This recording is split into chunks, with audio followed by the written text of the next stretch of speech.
الحمدللہ وکفا وسلام علی عبادہ الذین اصطفیٰ اما بعد۔ مسجدوں کا احترام بہت ضروری ہے۔ باہر جو احباب کھڑے ہیں درخواست ہے کہ اندر تشریف لے آئیں، مل کر بیٹھے۔ دین کی بات بہت سی مرتبہ ہم سنتے ہیں، کئی مرتبہ قرآن کریم کی باتیں، حضرت نبی کریم صلی اللہ علیہ وسلم کی مبارک حدیثوں کی باتیں ہمارے کان میں ٹکراتی ہیں، لیکن زندگی میں عمل کی توفیق نہیں ہوتی ہے۔ اس کی ایک وجہ علماء نے یہ لکھی ہے کہ دین کی بات کو ہم سنتے تو ہیں لیکن ادب اور طلب سے نہیں سنتے ہیں۔ اگر طلب ہوتی ہے اور دین کی بات سننے پر ہم ادب کا لحاظ رکھتے ہیں تو اللہ کی ذات عالی سے قوی امید ہے، جس رب نے ہمیں سننے کی توفیق نصیب فرمائی ہے وہی رب ہمیں عمل کی توفیق بھی نصیب فرمائے گا۔ حدیث شریف میں حضرت نبی کریم صلی اللہ علیہ وسلم کے بارے میں موجود ہے، ایک مرتبہ ہمارے آقا تاجدار مدینہ محمد الرسول اللہ صلی اللہ علیہ وسلم تشریف فرما ہے، صحابہ کرام بھی بیٹھے ہوئے ہیں۔ حضور صلی اللہ علیہ وسلم نے صحابہ کرام کے درمیان میں فرمایا، میرے صحابہ کرام کچھ لوگ ایسے ہوں گے جو قیامت کے دن جس وقت کوئی کسی کے کام نہیں آئے گا اس وقت وہ نور کے منبر پر ہوں گے، موتیوں کے منبر پر ہوں گے اور ان کے چہرے نور کی طرح چمکتے ہوں گے۔ وہ موتیوں کا منبر اور چہرہ ان کا نور کی طرح چمکتا ہوگا، لیکن وہ انبیاء کرام کی جماعت نہیں ہوگی، وہ شہداء کی بھی جماعت نہیں ہوگی۔ ایک صحابی نے اللہ کے نبی سے سوال کر لیا کہ اللہ کے نبی، انبیاء کرام کا مقام تو بہت اونچا، شہداء کا مقام تو بہت اونچا، لیکن ان کو عزت کیوں ملی ہوگی؟ موتیوں کے منبر پر ہوں گے، ان کے چہرے نور کی طرح چمکتے ہوں گے۔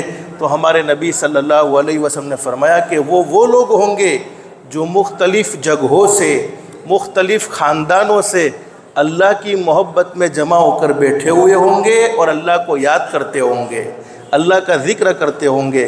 حدیث شریف کا مفہوم ہے کہ ہر وہ بات، ہر وہ کام جس سے آخرت کی یاد تازہ ہوتی ہو، جس سے اللہ کی محبت دل میں پیدا ہوتی ہو، جس سے حضرت نبی کریم صلی اللہ علیہ وسلم کی محبت دل میں پیدا ہوتی ہو، وہ اللہ کا ذکر ہے۔ تو اللہ نے ہمیں اپنی محبت میں یہاں جمع فرمایا۔ اللہ کے لیے کوئی مشکل نہیں، اللہ سب کو جنت الفردوس میں بھی جمع فرمائے۔ اور حقیقت یہ ہے کہ اللہ کو یاد کرنے کی سعادت ہمیں مل جائے۔ ہم اللہ کو یاد کرتے ہیں، تسبیحات کا اہتمام کرتے ہیں، ضرور کرنا چاہیے، لیکن دین کی باتیں ادب سے سننا، طلب سے سننا، عمل کی نیت سے سننا، یہ بھی اللہ کا ذکر ہے، یہ بھی اللہ کی یاد ہے۔ اور قرآن کریم میں اللہ رب العالمین نے فرمایا وَلَذِكْرُ اللَّهِ اکبر، اللہ کی یاد سے بڑھ کر کوئی چیز ہو نہیں سکتی۔ جس کو اللہ کو یاد کرنے کی توفیق مل گئی، اللہ کی یاد سے بڑھ کر کوئی چیز ہو نہیں سکتی۔ اور قرآن کریم کے ایک مقام پر اللہ فرماتے فَاذْكُرُونِي أَذْكُرْكُمْ، میرے بندو تم مجھے زمین پر یاد کرو گے، میں آسمانوں پر تمہیں یاد کروں گا۔ تم گنہگاروں کے درمیان میں میرا تذکرہ کرو گے، میرا ذکر کرو گے، میں معصوم فرشتوں کے درمیان میں تمہارا تذکرہ کروں گا۔ ابھی بھی بہت سے احباب باہر کھڑے ہوئے ہیں، درخواست یہ ہے کہ اندر تشریف لے آئے۔ حدیث شریف میں قیامت کی نشانیوں میں سے ایک نشانی یہ بیان فرمائی ہے کہ قیامت سے پہلے مسجدوں میں شور بہت زیادہ ہونے لگے گا۔ آدمی کو یہ احساس نہیں ہوگا کہ میں اللہ کے گھر میں آیا ہوں اور مجھے کتنا اللہ کے گھر کا ادب رکھنا چاہیے، کتنا اللہ کے گھر کا احترام میرے دل میں ہونا چاہیے، احساس ختم ہو گیا ہوگا۔ چونکہ ہمارے گھر میں کوئی مہمان آوے، حدیث شریف میں لکھا ہے کہ مسجد میں آنے والا اللہ کا مہمان ہوتا ہے اور اللہ رب العالمین خود اس کے میزبان ہوتے ہیں۔ ہمارے گھر میں کوئی مہمان آوے اور وہ ڈھنگ سے نہ بیٹھے اور زور سے چلانے والا کام، آپس کی باتوں میں مشغول ہو، تو بولو ہم اس کا برا اثر لیتے کہ نہیں لیتے کہ یار مہمان کے اندر کوئی رسپیکٹ نہیں ہے، ان کو کوئی طریقہ کار نہیں ہے کہ کسی کے گھر پر جاوے تو کیسے رہنا چاہیے، وہ انہیں پتہ ہی نہیں چلتا ہے۔ تو اللہ رب العالمین تو بادشاہوں کا بادشاہ، جب اللہ نے ہمیں اپنا مہمان بنایا ہو اور ہم اللہ کے گھر کا ادب و احترام کو لازم نہ رکھے، اپنے دل میں اللہ کے گھر کا ادب و احترام دل میں نہ رکھے، تو میرے بھائیوں پھر ہم سے زیادہ محروم کون ہو سکتا ہے؟